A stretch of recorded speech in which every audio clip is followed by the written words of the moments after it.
Trump has been bad for healthcare stocks. The healthcare sector is down 5% over the last year, while during the same time period, the S&P 500 is up over 14%. But this is creating a huge opportunity for investors because Trump's policies are actually a massive benefit to certain companies, making them insanely undervalued until the market picks up on this. In this video, I'm going over which healthcare industry stands to benefit from Trump's policies, what the data says about these companies, and the one that I believe is the most undervalued. Most of the healthcare stock declines came from Trump's big, beautiful bill. He's reducing Medicare spending, Medicaid spending, he's slashing the ACA. But even though government spending in the healthcare sector is going to be less than what it could have been, there is a key internal shift that is taking place. Inpatient volumes have been declining per capita over the last 2 decades. Meanwhile, outpatient volumes have been increasing, and they are only projected to increase faster. The 2025 Trends in Hospitals and Health Systems Industry Outlook shows that even though hospitals are experiencing strong inpatient and outpatient demand driven by an aging population, the shifts in outpatient care continues to grow. But this trend wasn't started by Trump. This has been happening for many years. So let's look at why the flow from inpatient to outpatient has been happening. Number one, technological advances allow patients to go to outpatient facilities. They no longer need to be in a hospital where the hospital is equipped to handle all kinds of complications if something goes wrong. As technology has improved, a lot of the surgeries and procedures that required the precautions of being in an inpatient facility are gone. So this is also good for patients because it is more convenient to go to an outpatient facility. They are more conveniently placed in high population areas. They're multidisciplinary, so you can have multiple visits in the same building at one time. Number three, physician incentives align with the outpatient strategy.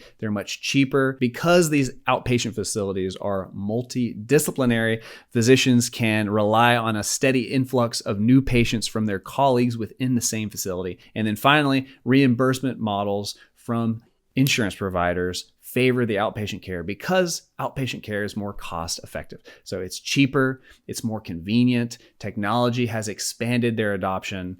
Insurance providers prefer it and physicians prefer it. So this has been a long-standing trend, and now Trump's new policy is just pushing this existing trend even further. Trump wants to phase out Medicare's inpatient-only list. This is a catalog of medical procedures that will only be reimbursed by Medicare if they are performed in a hospital setting. So currently, as of the year 2000, the IPO list comprised approximately 1,700 to 1,800 procedures that were considered to be too complex or too high risk because of the potential for complications or infections to be safely performed in an outpatient setting. Now, the Trump administration believes that this is an outdated list, that patients should be able to choose where they would like to receive care. And because of the improvements to technology, many of these procedures can be safely performed in an outpatient setting. The clear implication here is that healthcare providers should plan for increased capacity for outpatient settings. In other words, there is currently a high demand and there will be a greater demand in the future for healthcare outpatient real estate. And I want to point out that the internal shifts from outpatient to inpatient and Trump's policy changes are not the only thing that is affecting this particular healthcare industry. We have greater inflation specifically in healthcare spending than we do in the rest of the country. This research article shows the national health expenditure projections from 2024 to 2023. And I can see down here that the average annual growth for personal healthcare spending between 2025 and 2023 is going to be around 5.5 to 5.4%. The national healthcare expenditures, roughly the same, 5.6 to 5.3% going all the way to 2023. This is greater than our expected inflation. The increased healthcare inflation is largely due to our aging population. This graph right here shows that in 2020, 16% of our population was 65 and older, and the projection is by 2040, it is now going to be 20% of our population.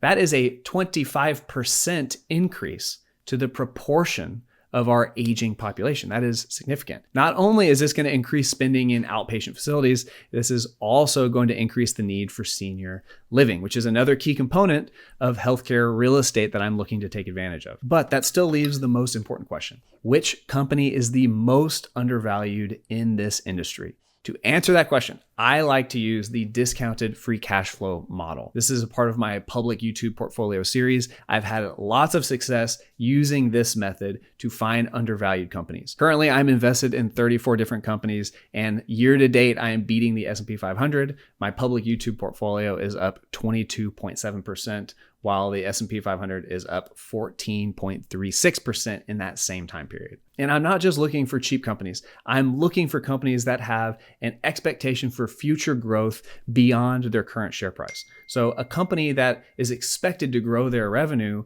by 30, 40% over the next 5 years, it might have a high PE ratio today, but still be undervalued. I am looking for companies that have a strong likelihood to outperform the market expectations. The company I'm investing in this week is Healthpeak Properties, and here is their portfolio of real estate.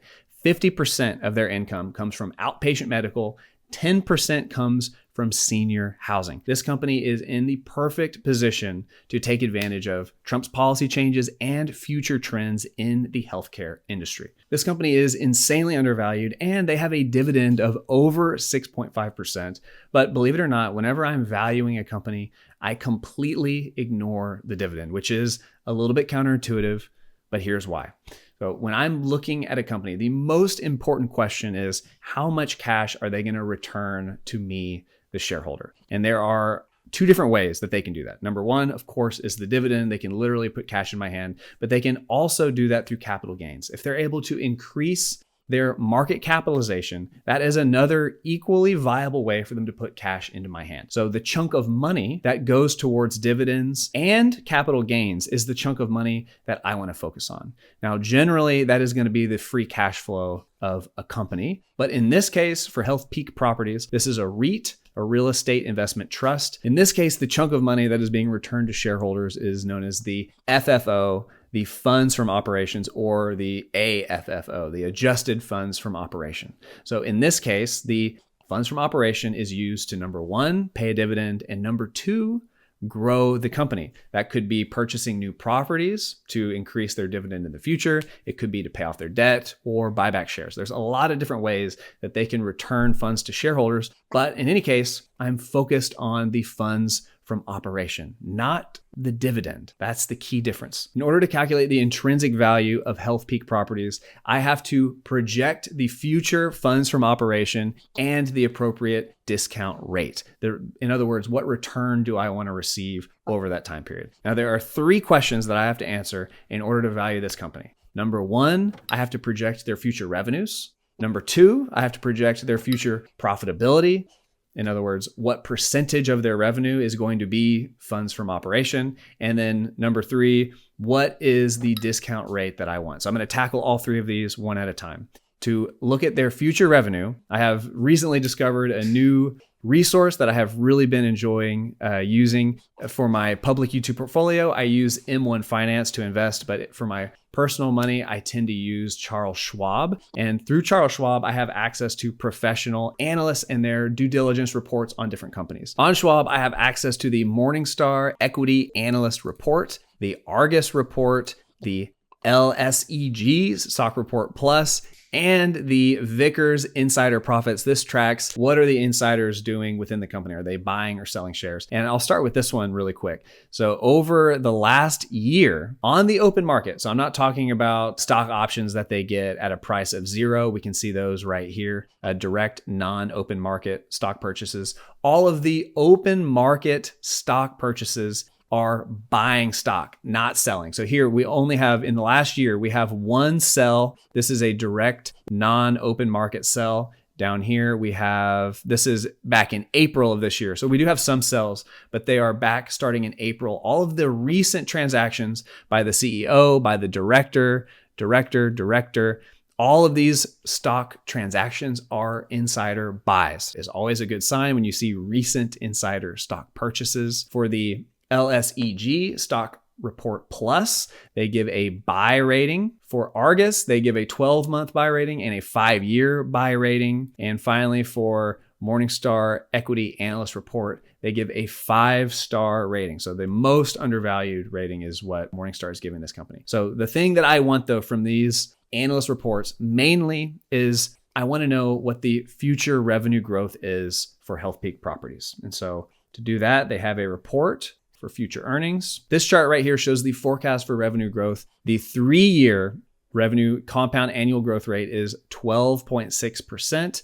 This is over the previous 3 years, but the forecast for the next 5 years is 5.5%. So for this company, I'm going to be using a growth rate of 5.5% revenue growth over the next 10 years. And in terms of profitability, I'm going to use their most recent profitability as my baseline. Why is that? This analyst report also gives operating margins and net margins. And we can see that in 2024, their operating margin was 13%. That's the one I'm going to be going with. But going forward, they are projecting that their margins will increase. So if I use the margin today, I think that'll serve as a conservative baseline for future margin growth. For my desired return, I use the discount rate. This takes into account the risk-free rate. This is the return that I could get on 10-year US Treasuries, plus the equity risk premium, multiplied by beta. This is the individual risk for Healthpeak Properties. This is where they take into account the volatility of this company compared to the volatility of the overall market. And alpha spread comes up with a cost of equity of 7.35%. So typically people would use this cost of equity as their desired return. I like to be a little bit more conservative. I use the risk-free rate plus the equity risk premium. So my desired return every year is going to be 8.13%.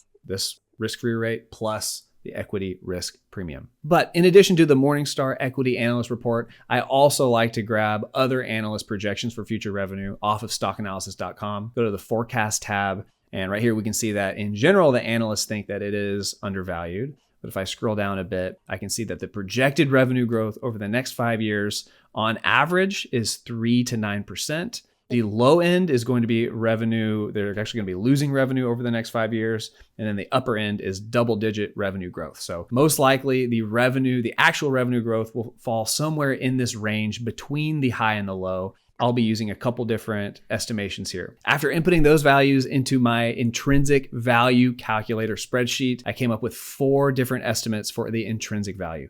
Number 1, using the Morningstar equity analysis for future revenue growth, using their current profitability as a baseline, knowing that it will likely be higher, I am finding that this company is 56% undervalued. There is a 56% upside to this company in terms of funds from operation. If the lowest analyst projections are correct, then they are 21% overvalued.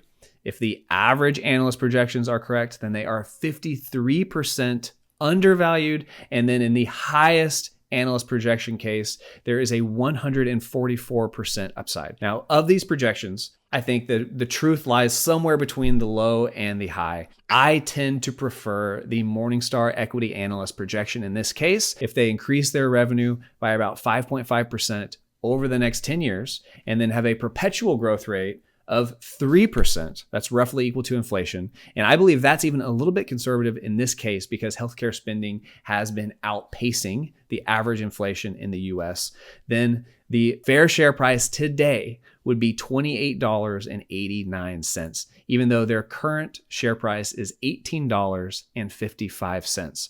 That represents a massive upside, 56%. This company is very likely to outperform the market expectations. And a lot of this has to do with the overall sector being pushed down. If I go to Healthpeak Properties, stock price over the last year, they have dropped by 18%. They've been pushed down even more than the broader healthcare sector. And a lot of this has to do with people misunderstanding what Trump's policy changes are going to do. People believe that because he is reducing Medicaid, Medicare, slashing the ACA, that the reduced government spending in healthcare is going to be bad for all companies. But if we look at all of his policies as a whole, the outpatient real estate sector is primed to benefit. This company is the company that I'm going to be investing in this week. For my public YouTube portfolio series, I invest about $100 every single week into a different company. And this company looks incredibly undervalued. And I gotta say, I know even though I said that I ignore the dividend, when I see a 6.58% dividend, I do love to see that. It is, when you see a high dividend on a company, it can be an indicator that a company is undervalued if their dividend is higher than it normally is. So if you like to invest in dividend companies, there's another company that I invested in last week that currently has a 13.5% dividend. This company is incredibly undervalued. Check out that video right here. Hope to see you there.